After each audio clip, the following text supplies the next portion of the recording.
আমার ক্লাসে থাকতে হবে একটু ধৈর্য ধরে, ইংলিশ আমি শিখিয়ে দেব গল্পে গল্পে।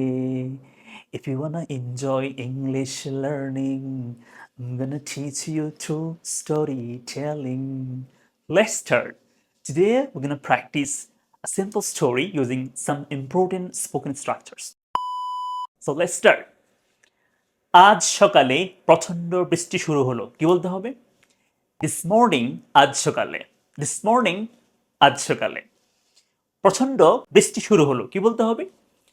ইট স্টার্টেড রেইনিং, মানে কি? বৃষ্টি শুরু হলো। ইট স্টার্টেড রেইনিং, বৃষ্টি শুরু হলো। আমরা স্টার্টের পরে কি ইউজ করি? ভার্ব আইএনজি ইউজ করি, এজন্য স্টার্ট রেইনিং বলছি। পড়া শুরু করো, স্টার্ট রিডিং। লেখা শুরু করো, স্টার্ট রাইটিং। এরপরে হাঁটা শুরু করো, স্টার্ট ওয়াকিং। এরকম সিম্পল। তাহলে ইট স্টার্টেড, এখানে ইট কেন আসলো?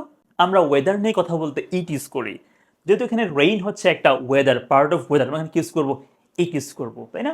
তাহলে ইট স্টার্টেড রেইনিং, বৃষ্টি শুরু হলো। ঠিক আছে, ইট স্টার্টেড রেইনিং, বৃষ্টি শুরু হলো। প্রচন্ড মানে কি? হ্যাভিলি মানে হচ্ছে pouring. It started pouring. আচ্ছা, সো দিস মর্নিং, আজ সকালে, ইট স্টার্টেড রেইনিং হ্যাভিলি, অথবা this morning it started pouring, একটা বললেই হবে।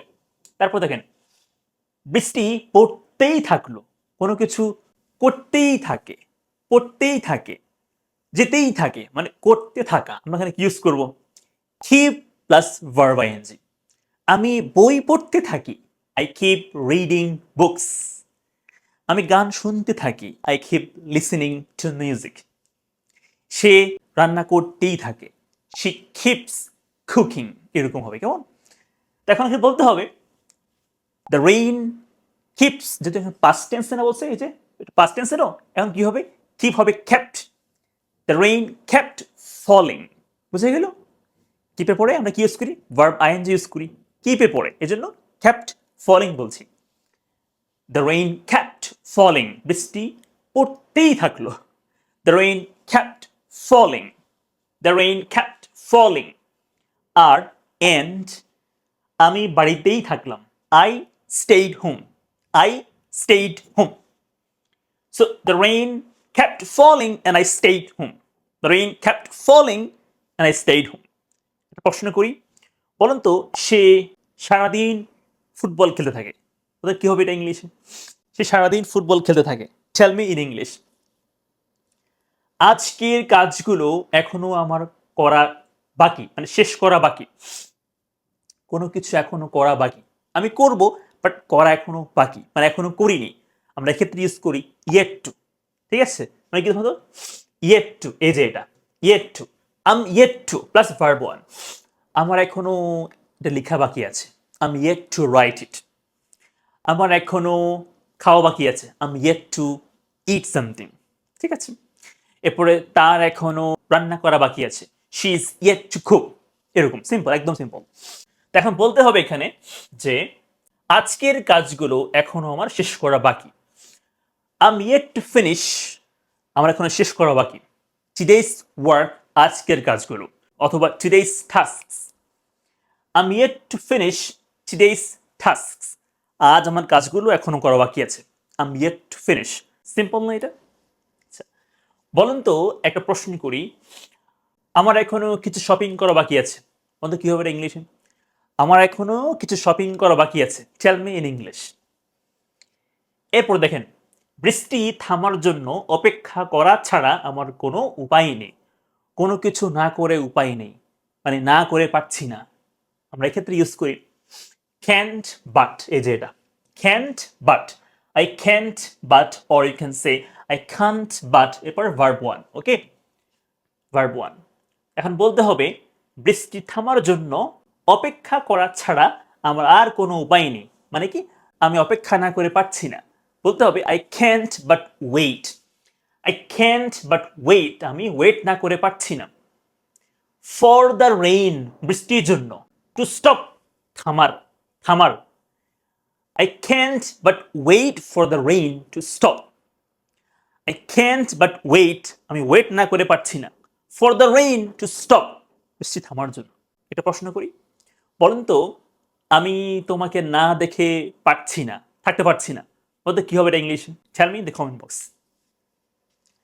আমি আমি ভাবলাম, আই থট, আই থট, ছাতা নিয়ে বাইরে গেলে কেমন হয়, কোনো কিছু করলে কেমন হয়। আমরা এই ক্ষেত্রে বলতে পারি দুটো স্ট্রাকচার, একটা হচ্ছে হোয়াট ইফ, একটা হচ্ছে হাউ অ্যাবাউট। দুটোই রাইট হবে। আপনি বলতে পারেন how about taking an umbrella while going outside. How about এর পরে ভার্ব প্লাস আইএনজি হয়। How about taking an umbrella, একটা ছাতা নিলে কেমন হয়, ওয়াইল গোয়িং আউটসাইড, বাইরে যাওয়ার সময়। আপনি বলতে পারেন হোয়াট ইফ, এই যে এটা হোয়াট ইফ, ঠিক আছে, ওকে, হোয়াট ইফ। বাট মনে রাখতে হবে হোয়াট ইফ এর পরে সাবজেক্ট হবে, এরপরে ভার্বের পাস্ট ফর্ম V2 হবে। সো বলতে হবে what if I took an umbrella while going outside. What if কেমন হয়, what if I took an umbrella while going outside. ঠিক আছে, you need to practise. I thought, what if I took an umbrella while going outside? I thought, what if I took an umbrella? অথবা how about taking an umbrella? আচ্ছা, কিন্তু but আবহাওয়া এতটাই খারাপ ছিল যে বাইরে যাওয়া সম্ভব ছিল না। কোনো কিছু এতটাই, আমরা এরকম বলতে মানে এতটাই যে আমরা এরকম বলতে ইউজ করি টু টু টু টু। দেখেন এই যে এটা, এই যে এটা, বুঝছেন? ইট ইজ টু, এরপর অ্যাডজেক্টিভ মানে খারাপ হলে ব্যাড, ভালো হলে গুড, এখানে ওয়ার্ডটা বসবে, এরপর কি হবে আবার টু হবে, এরপর ভার্ব ওয়ান হবে। একদম সিম্পল দেখেন। তো বলতে হবে বাট দ্য ওয়েদার, আবহাওয়া, the weather was too bad to go outside. এরপর দেখেন কি বলেছে, আমি এখন আর ভারী বৃষ্টিতে হাঁটতে পছন্দ করি না। আর না মানে কি নো লঙ্গার, আর না মানে কি নো লঙ্গার, অথবা এনি লঙ্গার, কিংবা এনি মোর বললেও রাইট হবে। আমি এখন আর ভারী বৃষ্টিতে হাঁটতে পছন্দ করি না। I no longer enjoy walking. আমি হাঁটতে আর পছন্দ করি না। আই নো লঙ্গার এনজয়, আমি আর এনজয় করি না। ওয়াকিং, হাঁটতে। ওয়াকিং কেন? এনজয়ের পরে ভার্ব প্লাস আইএনজি বসে, এজন্য এনজয় ওয়াকিং বলতে হবে।